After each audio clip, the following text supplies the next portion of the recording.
Greetings, my audience. I'm Jake Allen Graham. Today I'm going to review Batman Begins from 2005 flick. Or 6. One of those years it came out. Anyway, so,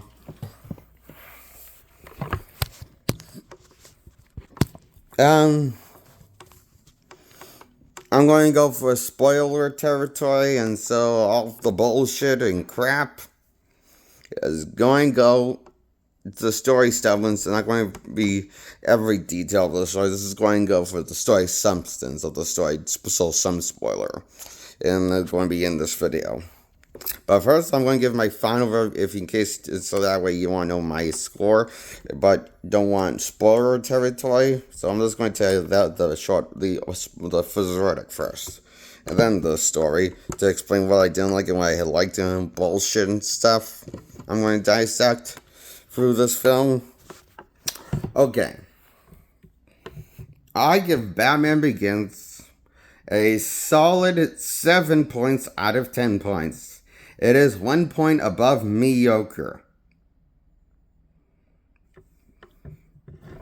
in my opinion.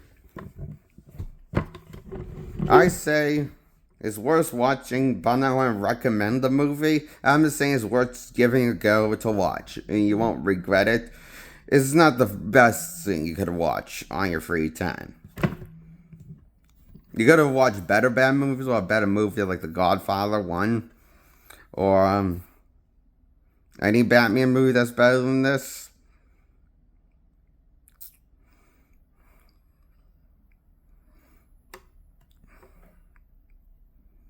Even Batman and Robin. So, I give Batman Begins a 7 points out of 10. Because I struggle to say to myself that is as good or holds a candle to the source material is based on Frank Miller's Batman take of Batman Year One story.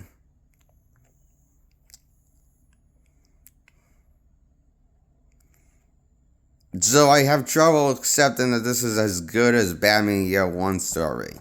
The movie, or the animated movie, and the original graphic novel by Frank Miller. That this movie is kind of obviously took inspiration from with the story.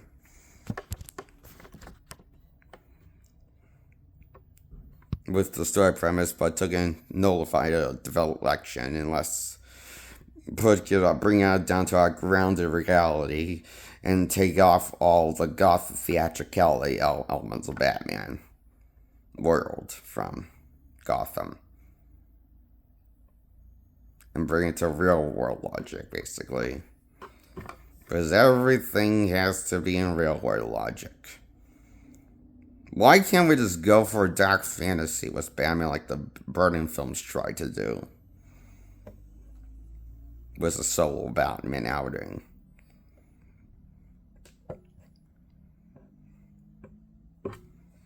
Why can't we get better Batman movies than Burton's Batman movies?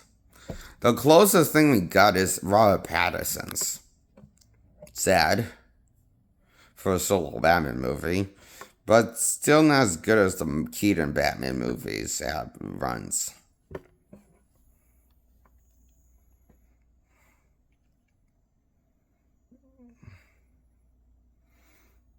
I'm not going to be honest. I'm going to be honest. Christian, I like him a little less than, well, be honest, sadly, I gotta be. And George Clooney, I like a little more than Christian Bale's Bruce Wayne and Batman persona.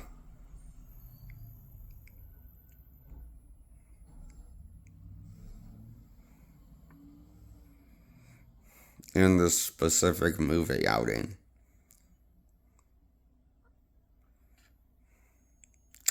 I find him a bit of a douche as Bruce Wayne, and a bit of a buffoon as Batman, and I can't just sanction his buffoonery and his douche level of Bruce Wayne and Batman together when they collide.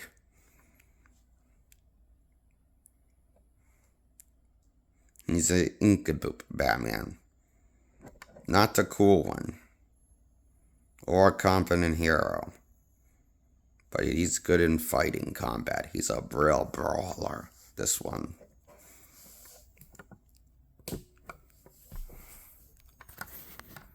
And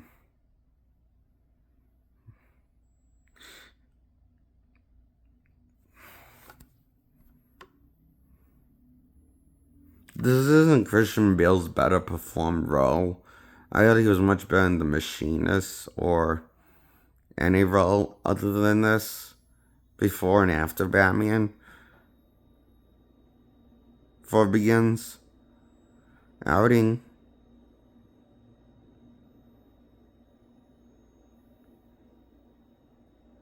And for the sequel of Batman with him. I thought all of his other roles were better than this. I just couldn't. He's just lame. Batman.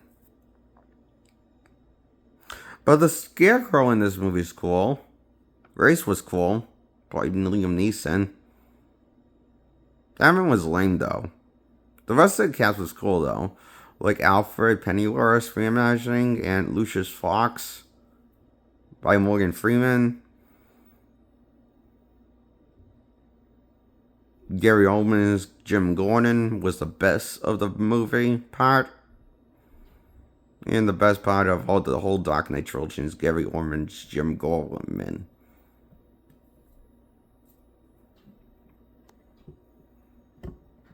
Gary Oldman's Jim Gordon is the best part of the Dark Knight trilogy of character. I really think that. As a fan of the source material, he's the best character. And Batman's the lamest of the source material. Of a fan of the source material was Frank Miller created. This is what I think.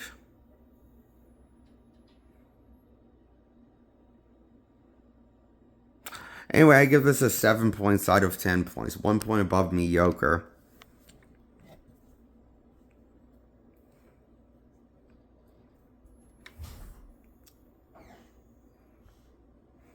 That's my review on Batman Begins. I hope you enjoyed this review, my audience. Goodbye. Subscribe. Like this video. And check out my older videos and see you in my next video.